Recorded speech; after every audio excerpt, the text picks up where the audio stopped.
Can you imagine retiring early as 38 years old? Well, I've got a couple of guests on that have done it for the last more than 3 decades. Akaisha and Billy Kaderli are going to be joining me right after this word from our sponsor. The Just Word podcast is brought to you by Just Wealth Financial.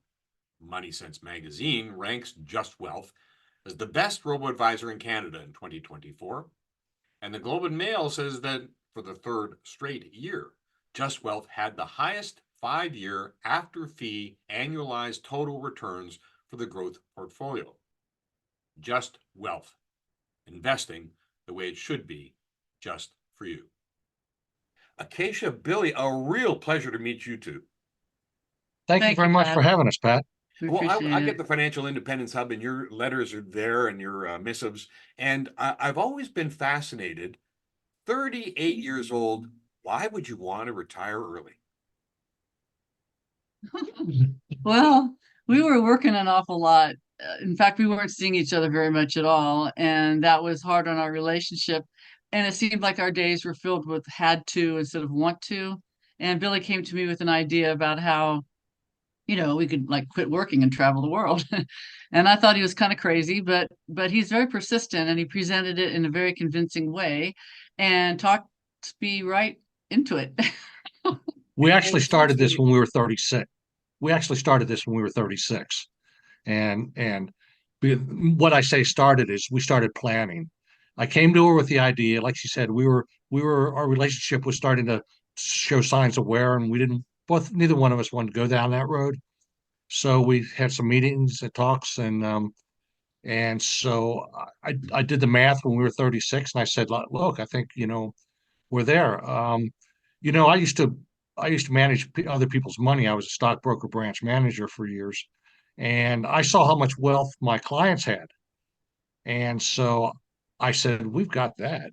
And they're running around the world and going on cruises. I said, so, you know, other than Social Security, we'll be fine. And so to be fair, that's Billy, that. I have been following you two for a while, and I read the Adventurer's Guide to Early Retirement that you put out several editions of now. But what's interesting is, as I understand it, is you started off with $500,000, and back of the envelope, that's at 5%, $25,000 a year. You thought you could live on $25,000 a year? In $1991, yes. The actual our number was 20,000, and we got to that number by going through all of our spending for a year. We ripped out. We were able to track our spending through our credit card companies back then, and so we figured out how much we were spending just on ourselves. We did not add in the mortgage. We did not add in car payments, car insurance, because we our plan was to get rid of all that stuff anyway. So we were no longer going to have work clothes to buy or hairstylists and things of this sort. So we kind of went, okay, what's bare bones for us? Just what are we spending on ourselves? And so we came up with a $20,000 figure, and so that's basically 4% of 500,000. Yeah. Yeah, yeah, that's that old 4% rule that's out there. But let's not dwell on that because you started off backpacking, working in restaurants occasionally. Isn't that how it started? Well, we originally went to the island of Nevis in the West Indies that we had visited before on a couple of occasions. And a friend of mine who's the chef, he became the executive chef of the Four Seasons Resort there that they were just opening. And so once he heard that I was loose, because I've been trained as a French chef, and he and I worked together a lot. Um, he got a hold of me and said, "I hear you're leaving. You want to come down here?" And we basically said, "Sure." Now it was not a paid gig. We went down there in exchange for our expertise. We were able to uh, eat in their dining room and critique their service and critique the staff and critique everything that we could. They wanted a full, complete critique of our entire experience from the time we walked on the property to the time we left. And so we did that for a number of times throughout our time there until they finally opened. Wow. And And then there was a lot of travel because the books talk about the travel that you've done. correct, yeah. From there we went to Venezuela. And 1991, it was still open, and it was great. It was great. And And then we bought an RV and we traveled the Western US. And then we went to Mexico and started doing international travel. Acacia, that's interesting because I want you to walk me through the process a little bit. You're making it sound like a vacation, but you make the point several times in your writings that it's a lifestyle change, not a vacation. Walk me through that process. Well, on a vacation, you tend to spend a lot of money. You buy presents or you get that special little whatever gift for yourself, and you kind of splurge and things like that. And that's a vacation style of living. Vendors call them the 2 week millionaires, and we use this as a lifestyle. We travel as a lifestyle. We take it slower. We get local. We eat in the local places, get to know the local vendors. And once you do that, once you stay like a month or three at a time or whatever, your costs go way down because you know the places to eat that are better, pricing, and you don't need all the clothes. You don't need all the pizzazzy stuff that one does on a vacation. So it's living it as a lifestyle instead of a vacation gives longevity to your wallet. I know, but it's encompassed with fear too. The fear of letting go of past income, of past routines, of friends, of family. I mean, it's got to be difficult. we went through some challenges with that. We did For, initially for 2 years, we did not tell anybody what we were doing. Not our parents, before we left. before we left, not our friends, not our boss, no one. Did we discuss our plan with? And Acacia and I kept trying to poke holes through it. And finally, we gave 2 weeks notice, and that's when we let the cat out of the bag that we were in fact going to retire. Now, our friends thought we were going on a vacation, Yeah. but And I have to say that the number part was really the easiest. The yeah, hardest part was like, as you said, Pat, the emotional part of retiring, letting go. We expected our friends and family to go yippity doo dah, yay for you. They didn't. They didn't do they that. didn't. Well, they'd be worried So about you. maybe or jealous, Or jealous, or who Yes. knows? But you know, that was difficult. That was the most difficult. And being away, the money wasn't because, Billy's good at it. We know how to budget or track our spending. We still do that today. And so that was never a problem. We always knew where we were in real time in terms of finances, thanks to, Billy, basically. But you also wrote a whole chapter on how to fail. And you talk about things like housing and finding self time or finding things to do. right, Yeah. right. Well, we both, at 38, we're much more active than we are today. Although we're pretty active today still. But there's a lot of cheap hobbies you can do. We were playing tennis all around the world, and Acacia's an artist, and so she collects uh, linens and material and things from all over the world, and she makes note cards with them. Um, it's just we don't have to we're not here to try to impress anyone with our lifestyle. We just take things easy, let things happen and unfold. It's like peeling an onion. When you're in a place longer than just 2 weeks for a vacation, you Mm. start seeing things, you start meeting people, local people, and you start hearing about their stories. And next thing you know, you're invited to their daughter's quince de años party or things of this sort. And it's so much more enriching than just blowing through a place for 2 weeks and say, well, I went to this place or I went to that place. Now, Yeah. to your point, Pat, about housing, it is the number one expense in anyone's budget. And so if you can monitor your housing cost, and we've got a whole lot of information on our site about housing choices, then you can live anywhere. So if you have a high mortgage or if you tend to, do the resort type of living on your vacations, that's going to cost you a lot more than if you say rent a apartment hotel for 3 months or get something local. Even Airbnb offers a discount for months at a time. Then your housing cost is low and you have all that extra money for other things, other entertainment things, or doing nothing, or starting a hobby, or sending something to your grandkids, or paying for them to come visit you, or whatever. See, your housing is something you have to manage, their housing cost. And then you find all sorts of money to use for other things. Now that was back in the early days. Mm. I mean, when we first did this, we were trying yeah, our plan looks good on paper, but is this really going to work? And we're pretty confident that it was. We did not have a safety net under us. We just went for it. Well, Billy, you had And your own skill. Akaisha said that you're good with money. right, right, Yeah. right. But we like Acacia said, housing, if you can get that down. So what my point is instead of renting on the beach, go 2 or 3 blocks inward and find a place. And the cost is going to be a third or half or whatever, depending on where you're at. Yeah. Okay. But at 38, anybody feels that they can beat the world. You're not 38 anymore. It's been 3 decades. You start to worry about other things. Healthcare would be a big one. How are you dealing with that currently? Well, because we're both U.S. citizens, we do have Medicare and we have what's called Medicare Advantage plans. But because we're not in the U.S. very often, um, it's of little use to us. But we do maintain that to keep that up to speed. So we pay out of pocket. Here in Mexico, I can go to a cardiologist. I can go without an appointment and see him. I'm assuming he's got a slot for me, and if he'll make a slot for me because I know him personally now. But for $40 US. For Um, $40. Wow. Okay. That's not expensive. $40. Yes. And it's not it's the way I can relate to it. Um I think you might remember back in the 50s, healthcare was much simpler. Well, I'm speaking for us in the US. It was your doctor lived down in the corner in the nice house or a couple streets over in the nice house, and he delivered the babies to everybody around, all the and so it was much more simpler and much more human to me. And that's the same way it is here in Mexico for us.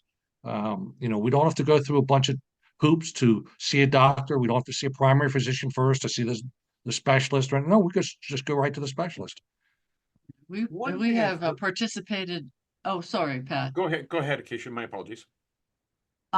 No, I was just gonna say we have participated in medical tourism, what they call medical tourism, since the very beginning. Since we were traveling, we found ourselves in various situations. Maybe I needed a cap on my tooth, or we'd get sick, or we've had several emergencies over the decades, and we had to use local care wherever we were. Right. And so we did, and we paid out of pocket.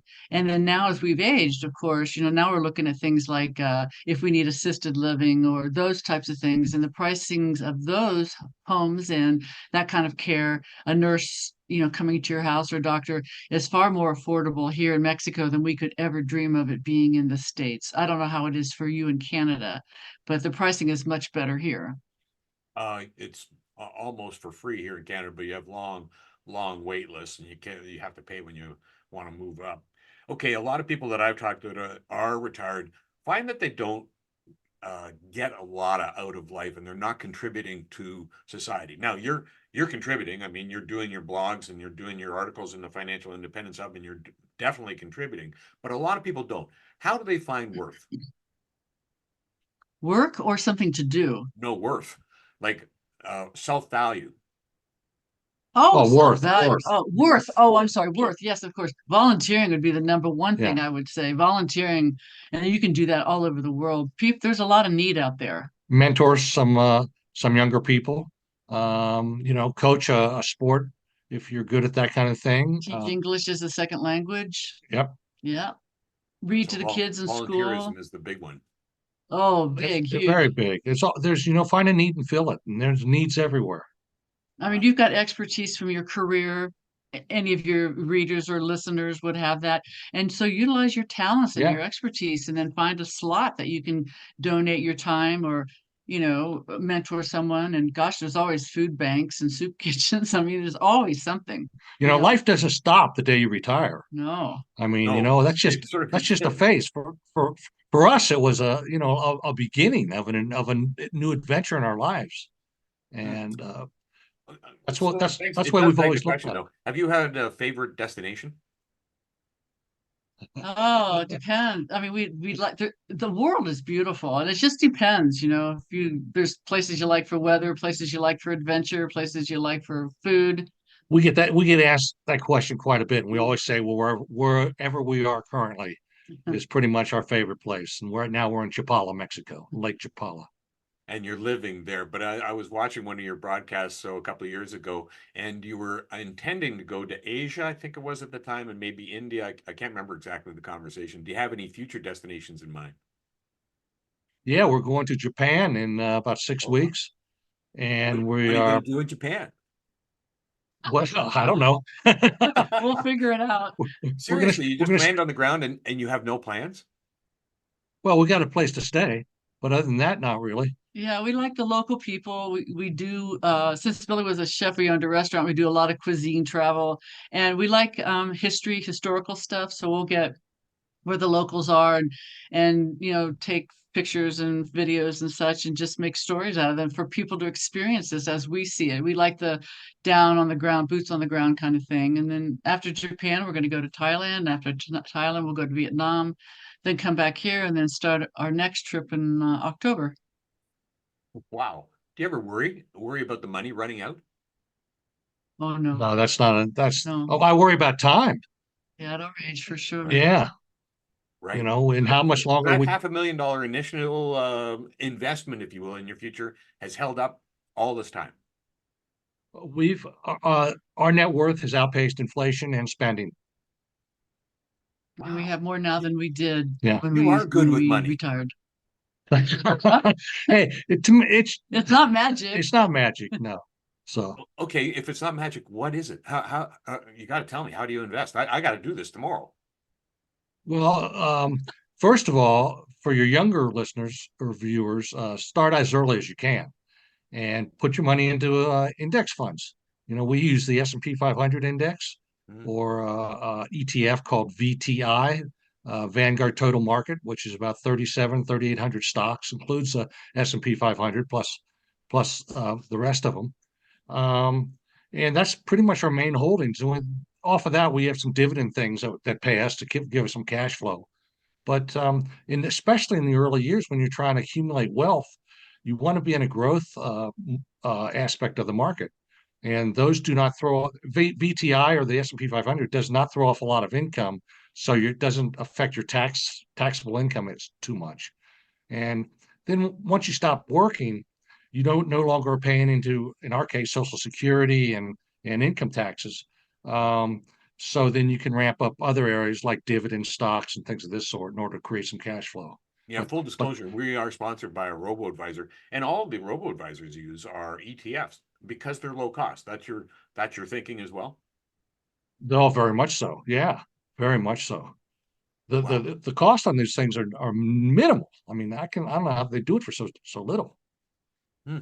Okay, so now you're earlier in your day in Mexico. I think your time difference is probably about 3 hours with me. What's the rest of your day look like?